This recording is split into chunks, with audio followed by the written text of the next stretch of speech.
చలసాని శ్రీనివాస్ గారు, ఎన్డీఏ గెలుపు, బీహార్లో ఎన్డీఏ గెలుపు తర్వాత ఇక ఫుల్ జోష్లో ఉన్నట్టు కూడా కనిపిస్తున్న పరిస్థితి. వన్ మ్యాన్ షో దిశగా మోడీ ముందుకెళ్తున్నట్టు మనకు వాతావరణం కనిపిస్తుంది. ఇవాళ నితీష్ కుమార్ గారి ప్రమాణ స్వీకారము, బాబు గారు అలాగే లోకేష్ బాబు గారు వెళ్ళారు. సో ఓవరాల్గా మాట్లాడుకుంటే నెక్స్ట్ బెంగాల్, ఆ తర్వాత తమిళనాడు వాళ్ళ స్కెచ్ అనుకోవచ్చని అనిపిస్తుంది. ఎట్లా చూస్తారు బీహార్ గెలుపు?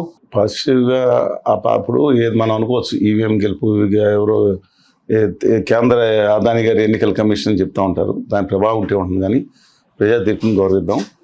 డెఫినెట్గా దాంట్లో నా అభిప్రాయం ప్రకారం సరే, ఓట్లు ఎన్ని ప్రచారం పక్కన పెట్టింది, మెటిక్యులస్గా ప్లాన్ చేసుకున్నారు, కుట్రలు చేసి ఉండొచ్చు, ఏమైనా చేసి ఉండొచ్చు. బట్ ఏదైనా ప్రజలు ఎక్కువ మంది ఓటేశారని భావిస్తున్నాను. గెలిచిన వాళ్ళకి అభినందన చెప్తాం. నెక్స్ట్ బెంగాల్ టార్గెట్ అనుకోవచ్చు ఒకటి. కానీ ఈ దేశంలో అదాని గారి అశ్వమేధ యాగం నడుస్తుంది. అదాని గారు అంటే అర్థంగా దాష్టికం చేసే బ్యాచ్ ఇది. ఉత్తర భారతీయ గుజరాతీ పాలకుల యొక్క అశ్వమేధ యాగం నడుస్తుంది. అశ్వం ఎక్కడికి వెళ్తే మాతో అవతరాన్ని సంహరించడం, అడ్డు తిరిగి వాడిని ఆ గుర్రం తిరిగి వదిలేసి ఆ రాజ్యాన్ని కలుపుకుంటున్నాము. దక్షిణాది మీద జైత్రయాత్రని ఉత్తర భారతీయ జనతా పార్టీకి చెందిన ఆర్య సనాతన బ్యాచ్ మాట్లాడారు. దక్షిణ భారతదేశం ఈ దేశంలో భాగం కాదా? మా దాని మీద జైత్రయాత్ర ఏంటి, విజయయాత్ర ఏంటి? ఎవరి మీద చేస్తారు విజయయాత్ర? ఆల్రెడీ మీరు ఏం చేసుకున్నారు? ఆంధ్రప్రదేశ్లో దొడ్డిదారిని వచ్చారు. సావు చేత కొట్టారో ఇంకోటి కొట్టారని నేను మాట్లాడిన, కానీ జైల్లో ఎవరు వేపించారు, ఎవరు బలవంతాన్ని మ్యాచ్ ఫిక్స్ చేయించుకున్నారో అంత కనపడతా ఉంది. అవతలేమో ప్రతిపక్ష నాయకుడిని కేసుల పేరుతో, ముఖ్యమంత్రిని ఏమో కేసులు పెట్టి లోపల పెట్టి తీసుకొచ్చిన పేరుతో మీరు చేశారని జనం అనుకుంటలేదా? ఒడిశాలోనేమో దుర్మార్గంగా వాళ్ళిద్దరికీ మిత్రభేదం పెట్టించి, సరే ఏదైనా కానీ ఇవాళ కూడా చాలా దుర్మార్గం. గొప్పవాడు నవీన్ పట్నాయక్, చాలా గొప్పవాడు, నిజాయితీ పరుడు, అద్భుతంగా ఇవాళ మేనేజ్మెంట్గా మిగతా చాలా అద్భుతంగా చేసుకొచ్చాడు. మీరు ఒడిశా లాంటి వెనకబడిన రాష్ట్రం మీకు అనిపిస్తుంది. వెళ్ళొచ్చాను. ఒడిశాలో దాదాపు 90% దాంట్లో అన్ని పక్కా బిల్డింగ్ స్కూల్స్ కానీ మిగతా సెంటర్స్ కానీ చాలా అద్భుతంగా ఆ వర్క్ నడుచుకుంటూ వెళ్ళిపోయిందండి.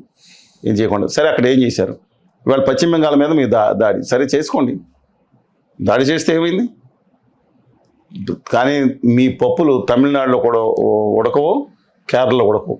ఎంత వికృతమైన చర్యలు చేసినా మీరు ఉత్తర భారతీయ ఆర్య సనాతనవాద పార్టీ, తమిళనాడులో మా జయలలిత గారు ఈ దేశంలోనే ఒకే ఒక దమ్మున్న లీడరు, ఈ దిక్కుమాలిన రాష్ట్రాలకు అన్యాయం జరుగుతుంది, జిఎస్టీని బాయ్కట్ చేసి వచ్చిన ఏకైక లీడర్ జయలలిత గారిని ఎలా వెళ్ళిపోయారు ఆవిడ? వెంటనే శశికళ గారిని వాడుకుని ముఖ్యమంత్రి చేద్దామని 3 సార్లు కొట్టిన మాట ఎప్పుడన్నా జీవితంలో ఆవిడ, వీళ్ళందరూ కేంద్రంలో ఉన్న అధికార అదాని గారు అంటే కంపెనీ పాలకులు వెళ్ళిపోయిన తర్వాత ఏదో రోజు ఆత్మహత్య రాయకి మానరు కదా ఆవిడ. కానీ ఆవిడ సరే చెప్తున్నా ఏం జరిగిందనేది $1 మిలియన్ క్వశ్చన్ అది. ఇవాళ పాలక్ పన్నీర్ బటర్ మసాలా అని పెట్టుకుని ఇద్దరు నాయకులను పెట్టుకుని ఆడించుకున్నారు. వాళ్ళు రాగానే కాలు మీద తన్నేసి ముడి మీద తన్నారు అనుకోండి అని అంటారు. నేను అన్నగానే కాలుతో తన్ని వాళ్ళ పక్కన పడేసి మీరు ఎన్నికల్లో వచ్చి బోల్తా కొట్టిన తర్వాత మళ్ళీ ఇప్పుడు వాళ్ళు కావాల్సి వచ్చారా? అక్కడేమో ఉత్తర కర్ణాటక, దక్షిణ కర్ణాటక అని చెప్పి కర్ణాటక మీద విద్వేషం చేర్చుకొడుతున్నారా? నిన్నే మాట్లాడారు. దానికి సెపరేట్ ఫ్లాగ్ కావాలంటే ఉత్తర కర్ణాటకే. మా యొక్క కన్నడ నాటని విడగొట్టడానికి, తమిళనాడుని విడగొట్టడానికి మీ నీచమైన కుట్రలు ఉపయోగిస్తున్నారా? మీ గుజరాత్ 3 రాష్ట్రాలకు ఉండేది కదండి. సౌరాష్ట్ర ఉండేది, కచ్ ఉండేది, అలాగే ముంబైతో కలిసిన గుజరాత్ అని అహ్మదాబాద్ ఉండేది కదా. 3 రాష్ట్రాలు ముందు 4 రాష్ట్రాలు చేయండి. దాన్ని మీ గుజరాత్ 4 రాష్ట్రాలు చేయండి. ఆంధ్రప్రదేశ్కి వచ్చి మన ఉత్తరాంధ్రకి సెపరేట్ అని ఇంతకుముందు, అలాగే రాయలసీమ కాగితాలు ఇచ్చింది మా దగ్గర ఉన్నాయి, విజ్ఞప్తి ఇస్తారా?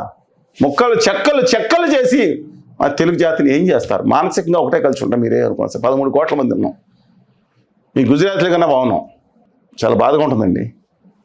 ఇవాళ వీళ్ళు జైత్యాత్ర అనుకుంటున్నారు, బానిసలు. కానీ ఆంధ్రప్రదేశ్లో ఇంత బానిసల జాతి ఇంకోటి లేదని లోకం అనుకుంటున్నారంటే రాజకీయ బానిసలు. ఎలాగంటే గుజరాత్లో మన ఉత్తర భారతీయ జనతా పార్టీ రాష్ట్రపతి అభ్యర్థికి ఎగెనిస్ట్గా ఓట్లు పడినాయి. మన పాజిటివ్గానేమో వీళ్ళకి పడింది, ఎవరు మన అపోజిషన్ క్యాండిడేట్స్కి.